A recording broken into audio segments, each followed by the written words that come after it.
This is Delegate Brian Crosby from St. Mary's County, the Mother County, and you're listening to the Conduit Street Podcast, the best source of information on what's happening in Annapolis.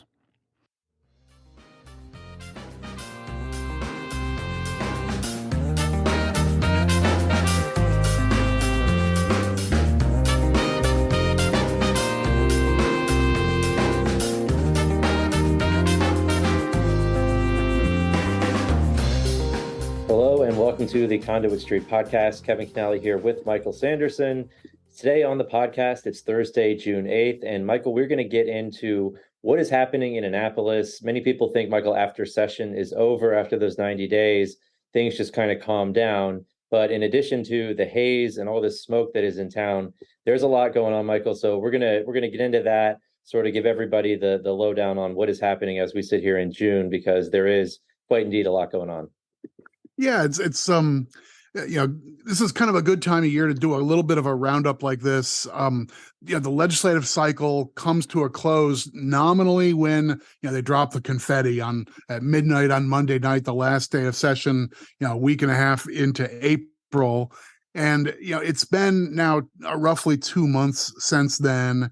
And we've gone through the whole cycle of bill signing ceremonies and the like sort of post legislative session pageantry and that kind of stuff. And we do get that question from time to time. It's like, well, I guess, you all are just kicking back. There's, folks who do policy work in Annapolis. Everybody's on vacation and so forth. And this is, if you want to get a vacation, this is basically the time of year to do it. But we are already starting to see, like, we're out of low gear and kind of into medium gear and rapidly approaching high gear again with our MACO annual calendar and with things going on in Annapolis. So it felt like running through and taking the pulse of several of these different things was worth it for an episode of the pod today.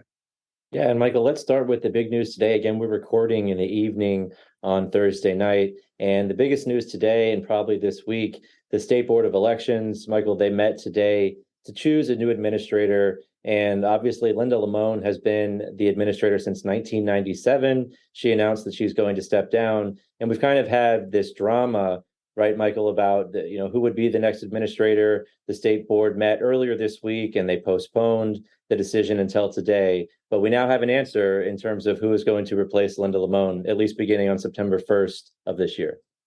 Right. And a little process there that the position of the election administrator had its own kind of weird state law governing the hiring and removal of that position, which is like for reasons that go back years and years and so forth. But those laws got tweaked this year. And I think, Linda Limon, like you said, has been an institution in that capacity for a really long time, going back to and predating the most eventful election consequences in our political lifetime, the Bush v. Gore election challenges from the 2000 elections, and then a number of federal reforms and Maryland state level reforms that happened in 2001. Ms. Limon was the election administrator through that time and has been ever since. So she's been a real fixture. The process for selecting a new election administrator required 4 out of 5 votes on the State Board of Elections. I guess one person had a irretrievable conflict on the vote that was scheduled for earlier this week. So there was like extended overtime drama, through this week for just getting the people lined up in basically in a Zoom room to have their vote. Right. Right. So Jared Demarinis got the votes today. It was a unanimous vote. And Jared is currently the State Board's Director of Candidacy and Campaign Finance. So he's responsible for implementing a lot of the policy and then working with the candidates and campaign finance laws. A lot of people know him, obviously, a lot of legislators, because, he's the guy who does campaign finance. So he's been there for about 18 years. I think we should be pretty optimistic. And Michael, MACO, we work closely with our local boards of election and also with the State Board of Election to oversee and fund elections. That's a big part of what counties do. And obviously we work closely. So I think we have a good reason to be optimistic here. Jared, friend of the podcast, right? And we know him pretty well. I think it's a really positive step, especially because it was unanimous. That was bipartisan. I think that's a good thing. Yeah, I think he I think, demonstrated his character over a lot of years, being the go-to person for people in and around the policy and political process. Like if you had a question about, hey, this seems like a tricky thing to do. So-and-so is serving as my campaign treasurer. We want to do this, and I'm not sure how the law reads. Can you walk me through it? He's been for a long time the go-to person. You could just say, here's what I'm trying to do. I want to stay on the right side of the law, but I don't totally understand it. And Jared was the person you could call up, and he'd walk you through and sort of say, yeah, this is tricky, but the bottom line is do A and do B, and you're going to be fine there. And I don't know, like that kind of judgment and sanity, I think will serve him well in the administrator role. So, I mean, it's more than just a caretaker of a process that runs itself. You need a smart, sensible professional in that capacity. I think he'll be up to that task. Yeah, I cover election policy here at Mako. I spend a lot of time in the election committees in both the House and the Senate. And anytime there is an election bill, Jared is on standby, right next to the testimony table, just in case there is a question about any election law or a bill. So I think, yes, he has the knowledge. I think he has the relationships, and I think a very positive message in terms of working with stakeholders and with the locals to move forward our shared goals, right? So it's a really positive step and pretty momentous time. Again, I think we should pay homage to Miss Lamone. She's been an institution, and like you said, she's been through so much and helped to shepherd the state through those big changes and tough times in election world. So give her kudos, but congratulations to Jared. I think it'll be great. I think so too. All right, so let's move on, Michael, and let's get into the next topic, the next one of our big issues that we're covering right now and counties are dealing with right now. It's county budget season, Michael, and there are two main themes that we're seeing in county budgets, at least so far, as we wade into the season, more counties begin to pass budgets.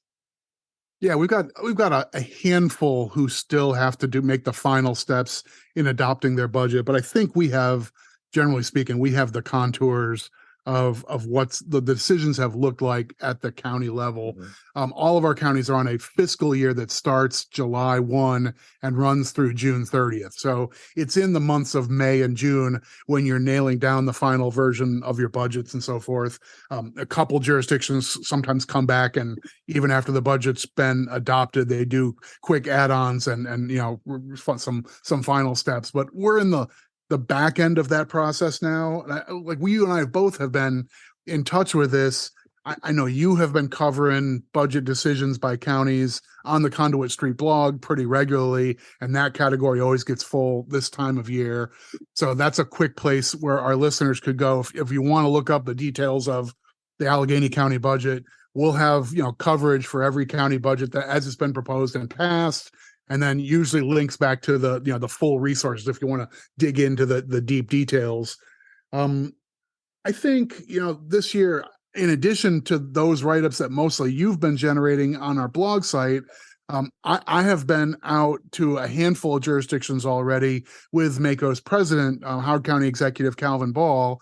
He and I have been before several jurisdictions already as part of our sort of year-long process to visit each jurisdiction and sort of hear from them about their priorities and challenges and so forth. And doing it in the springtime means everybody's talking about budget, right? So right. It's definitely on everybody's minds. Hearing an awful lot about education funding as the biggest driver of just about every county's fiscal circumstance. And that doesn't come as any surprise. If you're a longtime listener of this podcast, we walk you through every meeting of the Kirwan Commission when it was a study group. We walked through all the discussions about the legislation that eventually turned into the blueprint for Maryland. And now we're into the implementation. They've done some ratcheting and clanking along the way, but we're into the implementation of the big blueprint for Maryland plan. We know it's ambitious. We know it has a lot of policy outcomes, but it definitely calls for an awful lot of money. And some extra twists this year made that even a little more challenging in some ways. But it's the ticket comes due at the county level now, even sooner than it's really going to be a challenge for the state. And we're already seeing counties squeezing the rest of their county budget in order to find what they need to make the blueprint affordable for FY24. And we're still ramping this thing up. Yeah, and it's fascinating because, counties are digging into reserves, right? And just, last year, a few years, over the past few years, it's been the narrative has been, well, the state and the local governments are flush with cash. There's all this federal money coming in. Well, that tap has now closed, right? So that's a big driver here. The economy is weird, right? So this massive increase for many counties in education spending, I mean, Prince George's County, 62% of their budget goes directly to the school board, right? So that's a big chunk right off the bat. And you said we've been covering this. Obviously counties expected this, but as you said, some quirks have led to some challenges and surprises, I think, in terms of what counties are being asked to do. So it is certainly interesting to think just a few years ago we were talking about the narrative again being that everybody was flush with cash. Well, that has certainly changed, and again, weird economic headwinds, a weird market, the threat of a debt default, and that federal aid drying up. There's so many weird things that have happened. But as you said, counties are in a tough spot, many of them, when it comes to education funding. And then on top of that, there's been a big push in most counties for counties to go above what's required, as the minimum per the state law. So that puts a lot of pressure, I think. And I know that counties have been delivering everywhere that they can. We've seen supplemental budgets come in that provide more money for the schools, but it certainly pinches other budget items, right, Michael, and other priorities.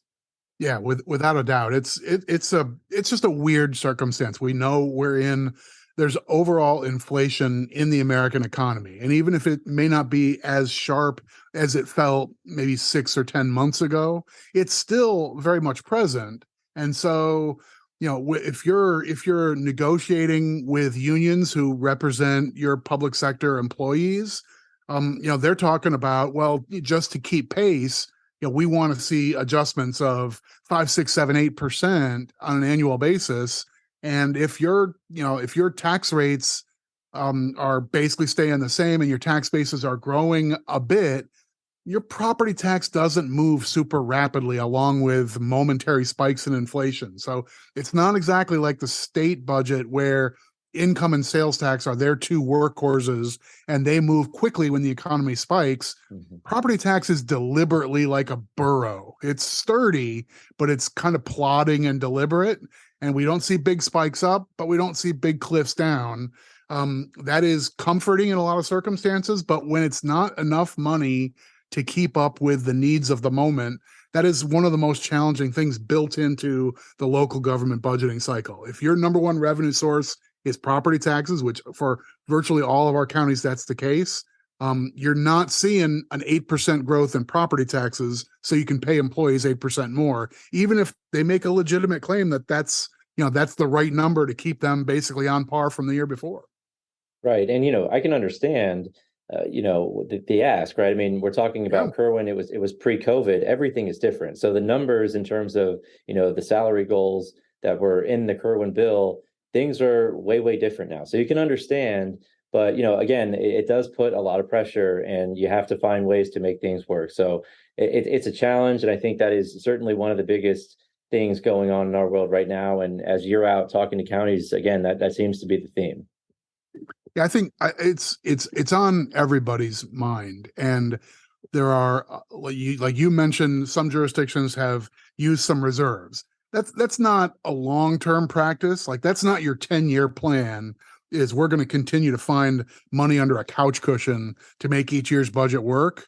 I think there's some of this is, listen, we closed out last year with a little extra money in the sock because the economy was just stronger than we had guessed.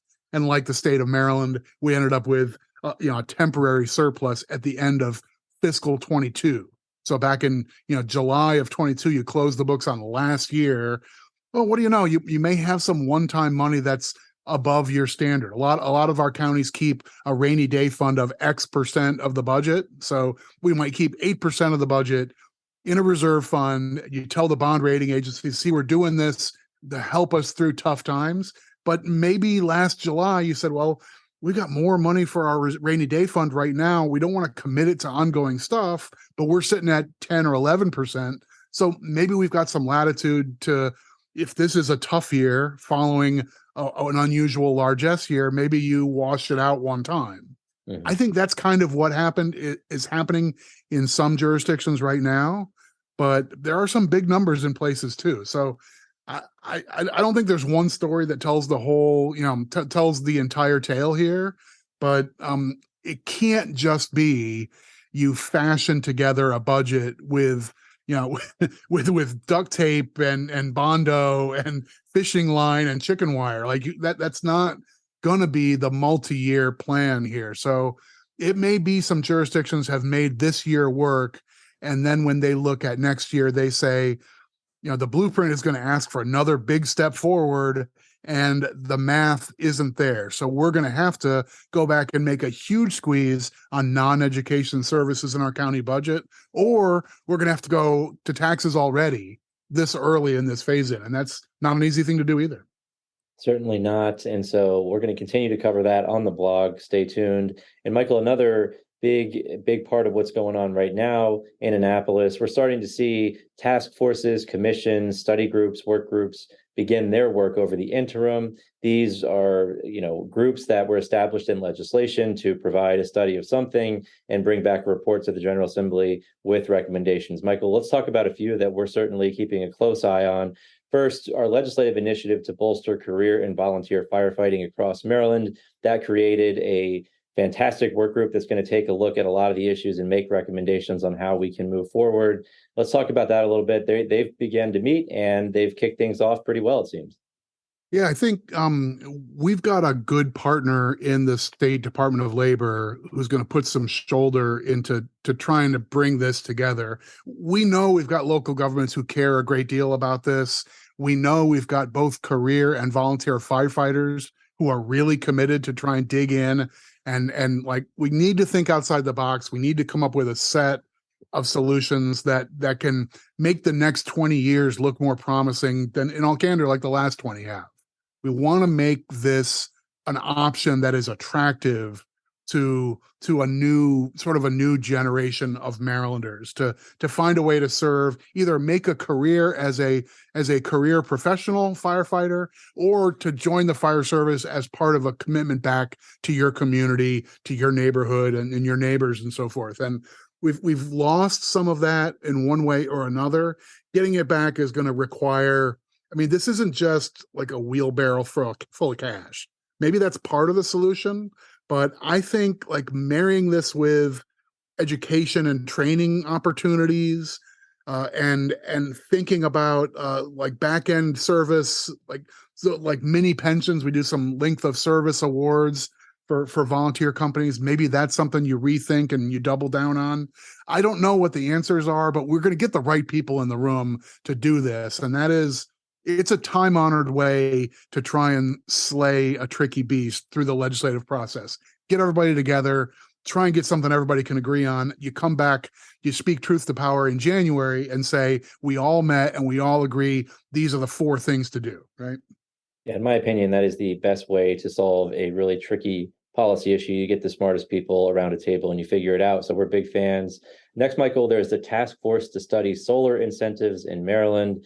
Counties obviously have a huge stake here for a lot of reasons. We've talked extensively, I think, about some of the challenges on local land use policies when it comes to large-scale solar facilities and counties' ability to sort of guide where those facilities are. And then, of course, Michael, there is a revenue component when it comes to solar panels and these giant solar installations. There are many ways that counties can work with the industry to produce revenue, and that revenue is necessary, that these are giant installations and they certainly have an effect on the local community. So this commission is going to look at a lot of those things, and also things like equity in the industry. And basically the idea is the state doing enough to incentivize solar? Because the state has some hefty goals when it comes to solar installations and climate goals generally. Right. And this is different in my view. Like we've seen, like, you and I have been working together on local government issues, including fiscal policy, for a number of years. And I've been doing this stuff for a really long time. I've seen cycle after cycle after cycle of different industries who claim it's time to relook at the tax policy because we've outgrown what we did back in the 60s or 80s or 90s or 2000s or whatever. And this is another iteration of a kind of a familiar refrain. But what's different here is, like you mentioned, Maryland has already created a really strong sort of, I don't mean this as a pejorative, but like an artificial market saying we're going to need an awful lot more solar and clean energy because we've created the renewable portfolio standards. If you want to be in the business of selling energy to Marylanders over the next like 15 years or 20 years, whatever the phase in, I've forgotten the details, but like over the next practical stretch of time, you need to be ramping up clean energy as a bigger and bigger and bigger share of what you contribute, what you put for sale to Maryland users. So it's already the case that the demand is going to drive development for more and more solar and potentially more wind and other clean stuff, but solar in particular is definitely going to be a needed resource for those who want to sell energy in Maryland. So Yep. how much do you need a tax incentive laying on top of that? I think is a really interesting policy question. So I'm open to these things about, hey, without a tax break, this won't happen here. Folks will just go to Tennessee or they'll just go to South Carolina or whatever. We get those, those policy debates happen all the time. This one's different because someone is going to sell energy in the state of Maryland in 2024 and in 2034 and in 2044. It's going to happen. And if we've set the rule saying it's got to be clean energy, that it's got to come from somewhere. We can't get our solar from Wyoming. At least at the moment, there's no practical way to just carry it on a cable, 1,800 miles without a massive loss of value in doing so. So we need to get our solar pretty nearby. The tax component is the latest part of this larger discussion, but the whole thing is a really interesting policy discussion. And so we're a big part of all that. Yeah. Right. And so I should mention, too, there are already generous incentives when it comes to the solar industry and a particular emphasis on stuff like community solar.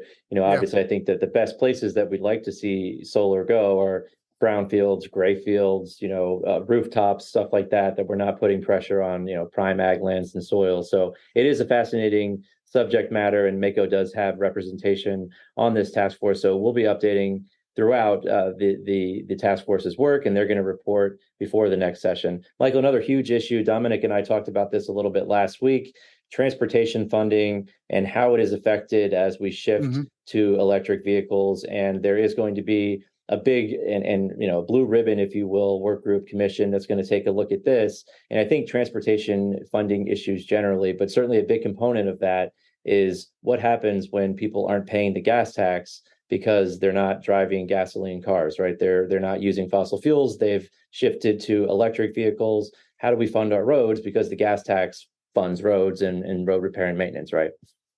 Yeah, so that is, I think that is the easiest piece of this policy debate to pick out and sort of, sit around and scratch your chin and contemplate how do you thread this needle. It's interesting. And we've all engaged in some of that, and this commission has to do that. But like, we shouldn't skip over the more boring and routine parts of looking at transportation revenues.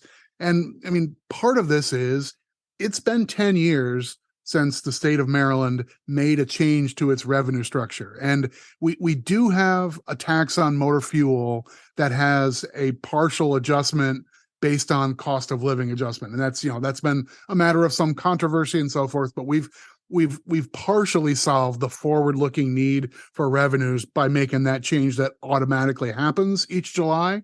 But we still have a weird structure that not every state does transportation funding the way Maryland does. We have one giant transportation trust fund. And I think with the exception of just a couple pieces of our overall Department of Transportation and Infrastructure, the bridges where they collect their own tolls for their own maintenance and operation, there's sort of a separate authority for basically for toll revenues. And I think the Motor Vehicle Administration has some degree of self-containment, but all the other modes of transportation that the state supports, maintains, expands, and so forth, all come out of the same pot. So we don't have like six different silos for the airport and the Port of Baltimore and the state highways and for local roads and for transit systems in one region or paratransit systems in lots of regions. We have basically all of those different modes and those different forms of surface transportation and the water and air and so forth, basically all served out of the same nest. So that's a lot of different baby birds, trying to get the worms in that one nest. And whether the long-term future is let's try and come up with a solution around the road users who don't use motor vehicles, and we've lost that connection as a user fee, or whether it's even bigger and broader thinking. I don't know what the pieces are there, but some of this is just the maintenance required to have the transit system that we want in the Metro DC area, the Metro Baltimore area, and the other parts of the state where there are add-on transit offerings. Like that has become a bigger and bigger share of that one pot of money, and it puts a squeeze on other surface transportation as well as the airport and the port and so forth. So there's a lot of pieces to this. It's not as simple as just let's look at electric cars. That's the flavor of the moment. It might be the headline issue, but it's definitely not the whole agenda. Right. And when counties own and maintain 5 out of 6 road miles in the state, obviously we're big stakeholders because our funding comes from that Transportation Trust Fund. And we've talked extensively about highway users. Yeah. We don't need to get into that, but obviously we're very invested in this group, and we'll be big stakeholders at that table because, like you said, Michael, a lot of interesting pieces here. Yeah, and like at the 101 level, counties don't have our own gas tax. We have no transportation revenue. There's no add-on when you get your license plate that goes back to your county or to your city. There's no transportation revenue structure for local governments other than getting a piece of that central pie. So that's why we're so dependent on highway user revenues, and we beat that drum. Sometimes people are like, why do you guys care so much? It's like, it's our only game in town. Right. And the state set it up that way. So, that's what we deal with. And it is a huge issue, obviously, for us. So we'll keep everybody abreast of that as well. And then, Michael, let's move on to some regulations when it comes to cannabis and paid family leave. I think that's another big piece of what's happening in Annapolis. Let's not forget, Michael, that adult use cannabis becomes legal July 1. People are supposed to be able to go and legally purchase cannabis as long as they are an adult. So, Michael, the state has to develop some emergency regulations pretty quickly. Again, General Assembly passes a bill in April, and by July 1, there have to be some regs. So they're doing that now, and we'll expect some further and more substantive regulations in the fall, right? Right. It sounds like this is going to happen in stages and in phases and so forth. But the big implementation bill, the sort of must pass behemoth that went through the legislature this year in the 2023 session, that becomes effective July 1. That doesn't mean that there's suddenly going to be 50 places at every shopping mall that are legally selling cannabis. It's going to be a rollout of licenses and so forth. But some of those pieces of the law will all take effect July 1. And I think we'll start to see the commercial side of this happen this calendar year. So, the details still TBA, but this is on a lot of people's minds. Implementation is sometimes underappreciated as a part of the policy process. Folks like us get all engaged talking with the political players and with the stakeholders and cutting deals with other interest groups when it comes to passing the bill and what's going to be written into the bill and so forth. A lot of serious work happens on the back end. The bill has been signed. We've had the signing ceremony, and we sort of cut the ribbon, and then a lot of the political players walk away, and a lot of professionals in the state agency still have to do the hard work of nailing down all the specific details in like you mentioned, in emergency regulations to be followed by more permanent ones later. So we're still putting this stuff together, and July's not that far away. Absolutely. So a lot more to come there. Obviously, counties, big stakeholders again when it comes to cannabis. And I bet you, Michael, that we'll see some bills in the next session. Maybe you could call them fix-it bills or other bills to sort of tweak some things as we enter into this new market, and that's to be expected. Another big issue, Michael, paid family leave. This is another giant piece of legislation, sort of must pass, as you said, about cannabis. Same thing here. again, the Department of Labor is working through regulations for paid leave. Counties are working with the state here and have a big seat at the table here as well, Michael. This is another one that is all hands on deck to get this large program pulled together. And from the local government perspective, we have a particular take on this, that the structure that the state of Maryland is creating for paid family leave is really similar to, for people who are in the employment universe, it's going to look really similar to unemployment insurance. That the unemployment program basically provides you a benefit if you're out of work, and it's kind of at the expense of your most recent employer or employers. But the way it's done for most employers is everybody pays a premium into one big pot, and then the state uses a giant trust fund to pay out people's benefits. So if you run a construction company and you are routinely hiring people for one big job, and then 10 weeks later when that job is done, you let a bunch of people go, they collect unemployment insurance, but they get it from a state trust fund. And then your experience dictates how much you pay into the trust fund. So you're not stroking checks to the employees that you laid off and who are now unemployed. The state is doing that, but they recover it through the greater employer universe, including you. So that's the general model that the state has in mind for this family leave program. But they're expecting that a lot of employers who already offer generous leave benefits will want to opt out and just continue to do their own thing. So the state needs to basically say, what boxes do you need to check to satisfy that you're meeting the same, sort of generosity and content that we're going to create as an entitlement for effectively all employees of medium and large employers in the state. So all those are the deep details that need to get sorted out in the next few months before the state starts collecting premiums from everybody who's in the statewide program. And in like a year and a half, we actually start having benefits go out the door. So a lot of work going on there, drafting emergency regulations, trying to put pen to paper and implement the legislation that the General Assembly passed. And on top of all of that, Michael, we recently announced that MACo is welcoming suggestions for legislative initiatives for the 2024 legislative session. So of course, we're already thinking about that. There's really, it's just sort of closing a loop. It's very circuitous, right? Like it doesn't stop. Now we're thinking about 2024. Right. 6 or 7 weeks after the 23 session ends, and we've just barely swept up the confetti. Now we're out there saying, all right, what should we be focusing on for next year? Because it makes sense, though. You gin up those engines. You want our stakeholders to be thinking about, hey, we were working on this issue. We felt we were close. We'd really love MACo's help in trying to get it over the finish line next year. We know a topic like our concern about the next generation of fire service. Like, we know that step one was to bring together everybody into a commission to make recommendations. Hopefully we'll have a nice, strong, robust set of recommendations that our counties can get behind, and we'd probably want to adopt. The bill to implement that stuff should be one of our priorities for next year. I'd like to see that as one of MACo's legislative initiatives, but who knows what other things may make it through the process. We bring together folks from lots of our local jurisdictions to sift through what will probably be several dozen recommendations and suggestions, and try and turn that into, by January, we want to have a sheet of paper we can walk around with and talk to legislative leaders and say, here's our short list of priorities. Yeah, and it really is a member-driven process. I really appreciate that about the way MACo does its legislative initiative. So from now, we're going to get the ball rolling, and then by next session, MACo will have up to 4 legislative initiatives for the 24 session.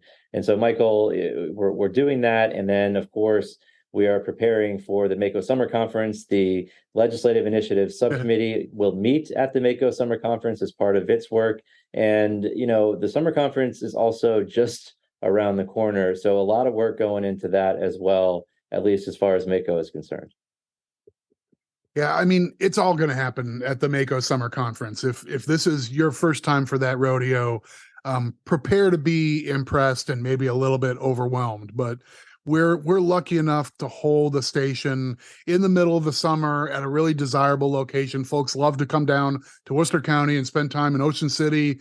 You think it's going to be a trip to the beach, and then you start going through the program for the conference and you realize I might not get any sand between my toes because I got this 8 a.m. session. And then right after that, I need to meet with these folks. And then I've got 2 cabinet secretaries who I'm connecting with while I'm at the conference. Then I'm moderating this session. I'm going to this other thing that the University of Maryland is doing as part of the academy I'm part of.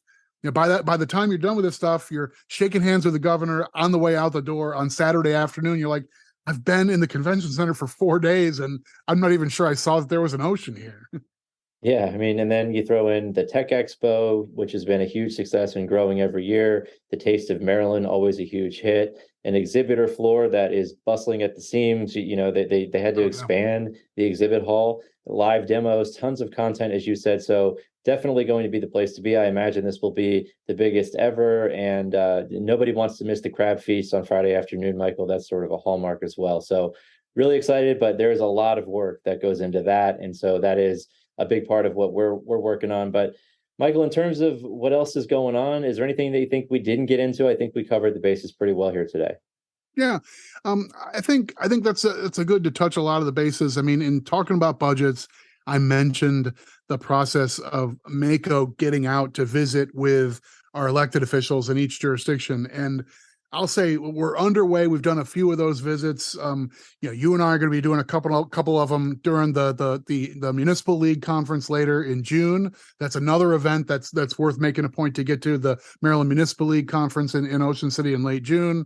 We'll visit with some of the lower Eastern Shore counties while we're out there.